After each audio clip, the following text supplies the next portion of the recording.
Hello my dear students, welcome back to part 2 of chapter 16, garbage in and garbage out. Okay, so now we are going to discuss about the handling of waste. Okay, so now different types of waste can be handled differently and it needs to be handled differently. It's not like for useful garbages or the biodegradable waste we can use the same way, and for the non-biodegradable waste we can handle the waste in the same way. No, it's not gonna be same. Okay, so handling waste differs upon the types of waste that is being produced. Okay, so what can we do with the waste of plants or the animals or the kitchen waste or the biodegradable waste or the useful waste? Okay, so can we burn them? No. Okay, even the biodegradable waste, when they are burned, they emit some toxic gases. Okay, so it is not good at all to burn any substances. Okay, so instead of that we can go for the process of composting. What is composting? Rotting and conversion of some materials into something called manures. Okay, we are talking about waste, we are talking about handling of waste and disposal of waste. And why are we talking about something called manure, which we discussed in chapter 1, crop production and management? Okay, so manure is nothing but a substance which improves the fertility of the soil to increase the production or yield of the crops. Okay, see, somehow it's connected. Okay, so what is basically a manure is, it is an organic substance. Why it is organic? Because it is a byproduct of a living organism, dead plant or the dead animal. Okay, that increases the soil fertility. It is prepared by decomposition of animal excreta or the plant waste. Okay, so it contains manure, it contains all the nutrients that the plant needs. Okay, plant need for their growth. It increases the quality of the soil. Okay, it increases the water holding capacity. When we are adding this organic manure, it increases the water holding capacity of the soil. Okay, and also avoids water logging. Okay, so now before talking about that, we are going to learn something called vermicomposting. Okay, what is vermi? Vermi is nothing but something related to worms. Okay, so for the process of composting we are going to use something called worms, and that too, what worms? We are going to use something called earthworms. Okay, so what are earthworms? Let us learn that first. Earthworms are something reddish brown terrestrial invertebrates. Terrestrial means that lives on the land. Okay, they cannot survive on water ecosystem, that is marine ecosystem.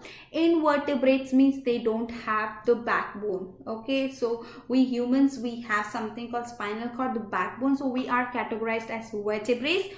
These earthworms, they just slither on the ground, they don't have the spinal cord, so the backbone, so they are categorized as invertebrates. Okay, they just live on the upper layer of the soil, in the top soil. Okay, and they need a moderate temperature. They cannot withstand high temperature, so they cannot live in the deserted region, and they cannot even withstand the cold temperature. So they need a moderate kind of a temperature for their survival.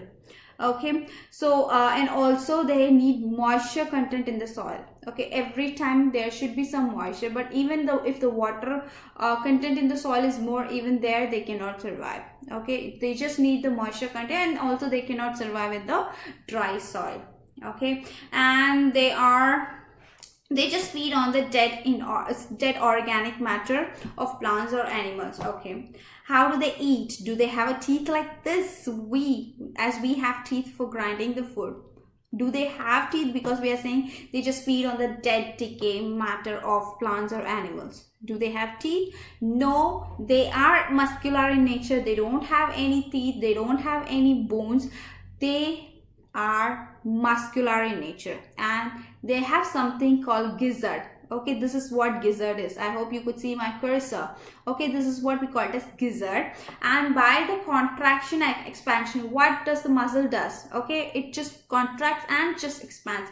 By the contraction and expansion of the so-called gizzard, okay, the process of grinding of food happens. Okay, and that is how they eat.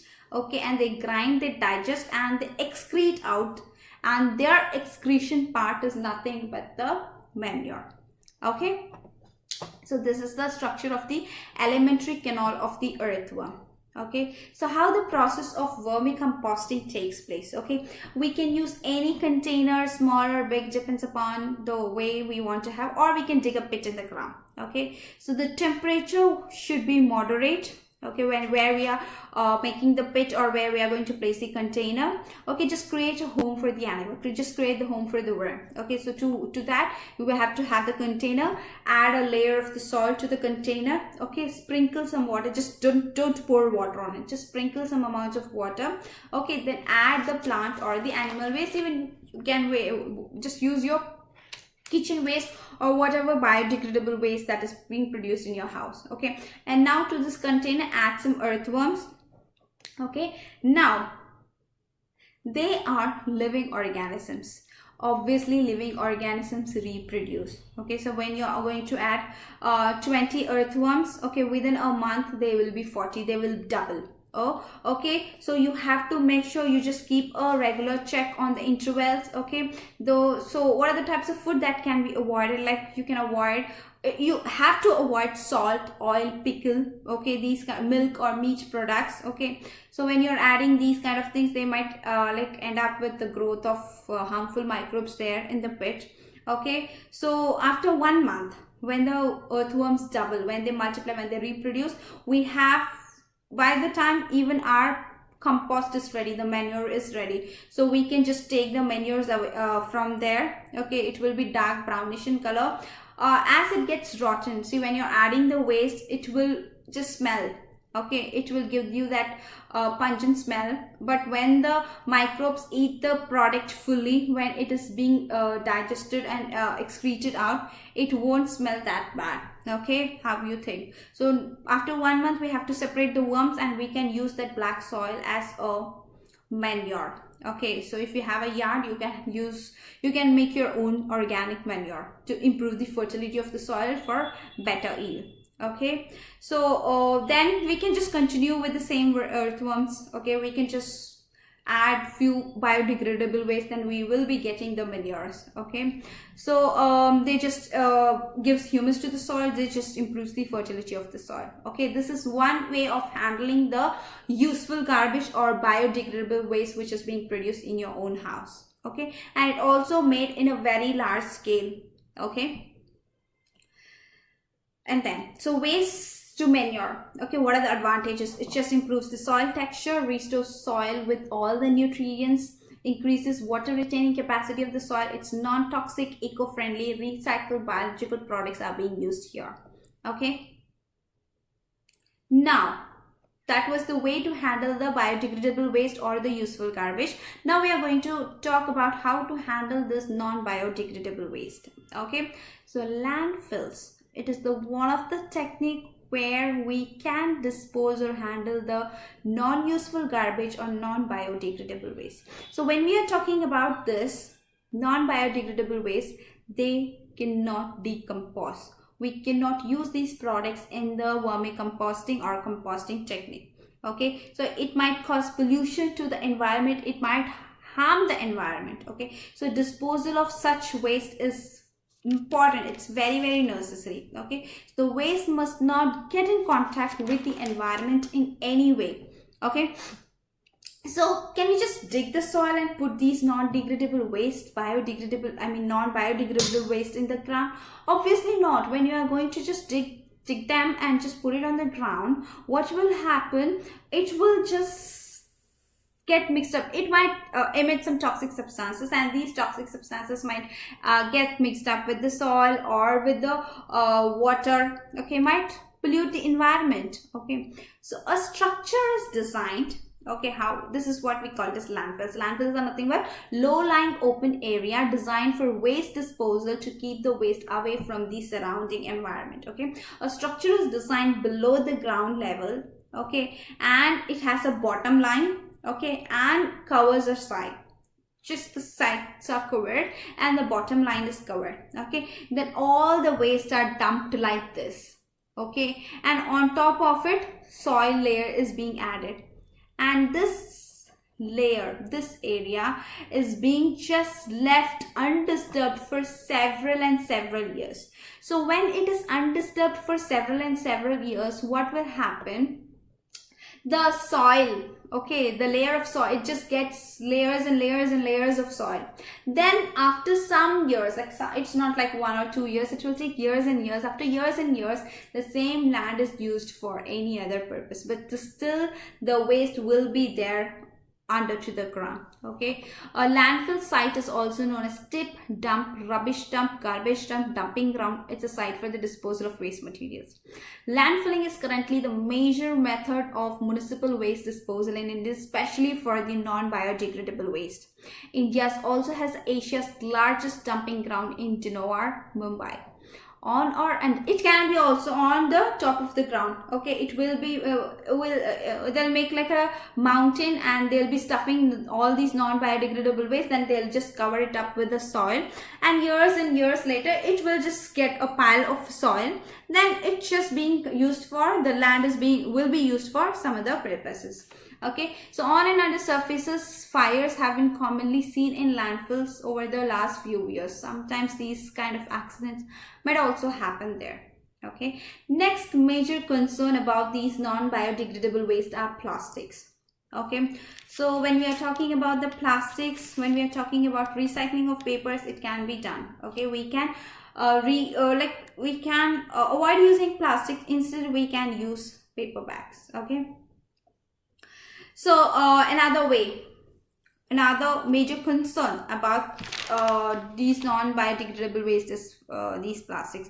Plastics in term commonly used to describe a wide range of synthetic or semi-synthetic materials that are used in huge and growing range of applications. Okay, so the raw material used to produce plastics are natural products like cellulose from the plants, okay, coal, natural gas, salt, and of course crude oil. Okay, byproduct. Okay, so what are the harmful effects of using plastics? Cooked food items, when they are just packed in the plastics, it's not at all good for health. Okay, waste plastics used for storing food, okay, also might be harmful. Plastic pieces in the garbage are eaten up by birds and animals, which just kill them. Waste plastics also thrown to choke drains. Okay, so these are some of the harmful effects of plastics. Okay, so